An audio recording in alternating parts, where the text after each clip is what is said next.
야, 이게 좀 법적으로 상당히 지금 쟁점이 있는 사건인데 남편이 나 몰래 회사 여직원과 몰래 카풀을 하고 있는데 불륜의 물증이 없이 이혼이 가능하겠느냐라는 법정 공방이 일고 있는 사건입니다. 어떤 사건인지 함께 보시죠. 결혼 3년차 부부가 남편 A씨의 어떤 이른 출근 때문에 좀 문제가 시작되기 시작했어요. 이른 출근과 야근이 늘기 시작한 거예요. 그러던 어느 날 남편 A씨가 휴대전화를 집에 놓고 출근을 했어요.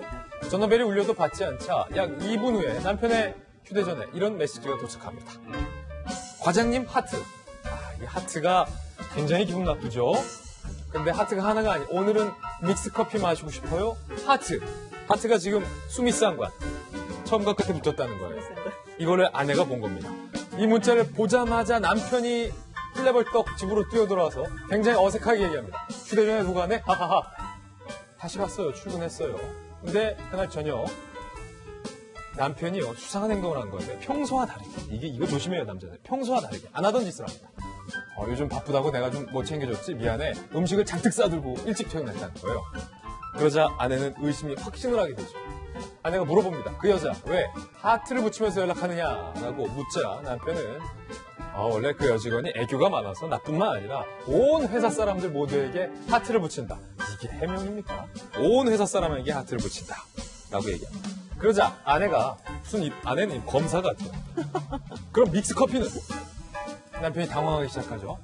사실은 카풀을 시작했는데 아침마다 내가 커피도 타주고 차도 타주고 차 안에서 믹스커피를 타준다. 아내는 카풀한다는 사실도 처음 한 거예요. 그러자 아내가 이렇게 얘기합니다. 그럼 저번에 자기 그 차량용 포트기 산 것도 나 때문에 산 게 아니라 그 여자 때문에 산 거야? 라고 물어보자 남편이 당황을 하면서 그 여직원 손이 너무 차길래 겸사겸사 포트를 샀다. 결정적인 아내의 질문이 이어집니다. 그 여자 손이 찬 걸 어떻게 알지? 남편은 이야기를 할 수가 없었습니다. 마지막 질문이 좀 결정타였던 것 같아요. 일단은 남편이 용서를 빌었지만 직장 동료 여성과 아내 몰래 좀 카풀을 하고 있다라는 사실은 아내로서는 좀 굉장히 좀 불쾌한 사실이죠. 그렇죠. 언제나 이제 문제가 되는 게요. 남녀 관계, 특히 이제 부부 관계도 그렇고 남녀 관계가 뭐가 문제냐면 사실 요즘 한 몇천만 대 되는 휴대폰이 문제거든요. 예. 그래서 이런 걸 텔레그램이라든가 위챗이라든가 여러 가지 형태의 노출 안 되는 그런 메신저를 주고받기도 하는데 이분은 결혼 3년 차인데 사실 30대 부부로 알려지고 있거든요. 30대 부부. 네. 예. 그런데 이 부인도 어떤 경우냐면요. 사실 맞벌이 부부였어요. 그러다가 이제 몸이 약간 안 좋은 상태에서 일시적으로 휴직을 하고 있는 부인이었는데 예. 자, 남편이 매일 아침을 그래도 꼬박꼬박 만들어서 이제 해주는 걸 먹고 나갔던 남편이 아침 먹고 나가던 남편이 오늘 갑자기부터 회사 일이 이제 바쁘다라고 하면서 아침에 밥도 안 먹고 일찍 나가는 거예요. 그게 거짓말이었군요. 네, 그런데 나간 뒤로 남편이 두고 간 휴대폰이 울려서 받지 않으려고 했는데 그냥 잠금 장치가 안 돼 있었던 것 같아요. 그래서 보니까 하트가 그려진 이모티콘이 오고 하니까 이건 뭐지라고 했는데 과장님 믹스커피 먹고 싶어요. 하트가 딱 그려져 있으니까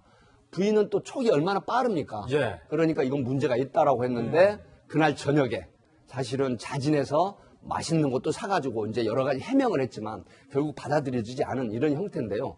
우리 노영희 변호사 계시지만은 이런 부분이 사실 과연 바람의 전조인지 예. 아니면은 실제로 바람을 피우고 있는지 하는 부분은 아마 이제 미루어 짐작이 되겠지만은 또 야근이 계속 늘어난다고 하는 부분은 뭘까요?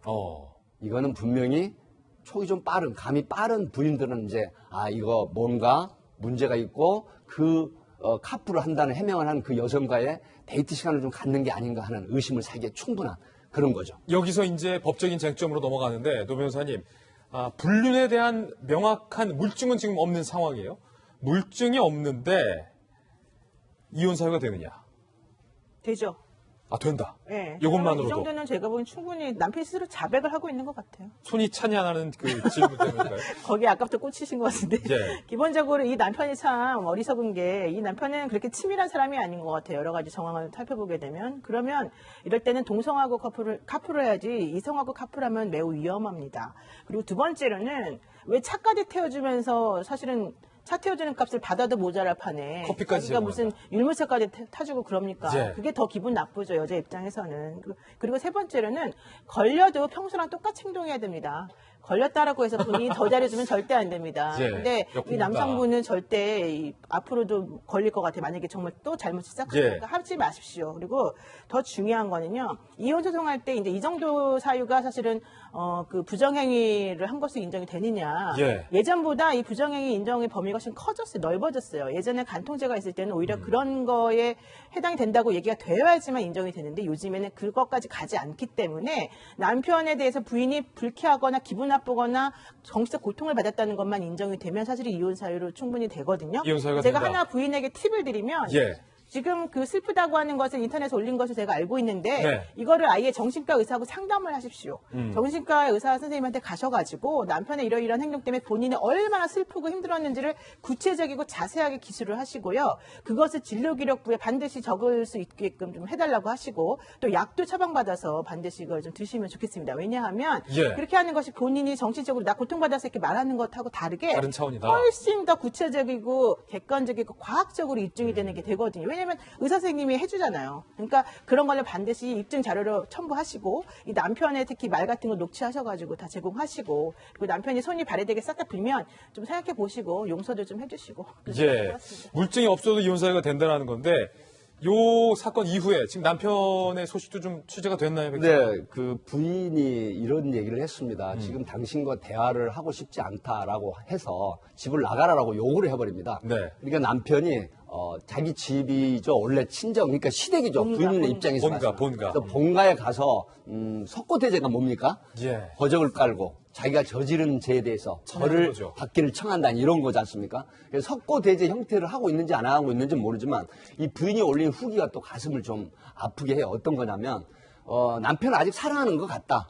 하지만 어머니, 시어머니가 전화가 와서 나를 달래기는 하는데 어머니가 참 좋은 분이다. 그래서 시어머니 때문에 눈물이 났다. 남편 때문에 눈물이 난 건 아니에요. 예. 그럼에도 불구하고 남편 편을 들지 않을까라는 후기를 남겼더라고요. 그런데 남편은 정말 진정으로 이렇게 반성하고 또 어떤 그 본인이 진정성을 가지고 용서를 빌면 부인이 사랑하는 마음이 있다는 걸 지금 시그널을 보냈어요. 예. 그렇다라고 하면 이건 분명히 원상 회복이 될 가능성도 있다라는 측면에서 좀 더 노력을 했으면 하는 바람이. 예. 뭐 거짓말 한 건 잘못이지만 아직까지 실제로 외도가 있었는지 없었는지는 뭐 정확하지 않은 상황이기 때문에 두 분이 잘 해결하시기를 바라보겠습니다.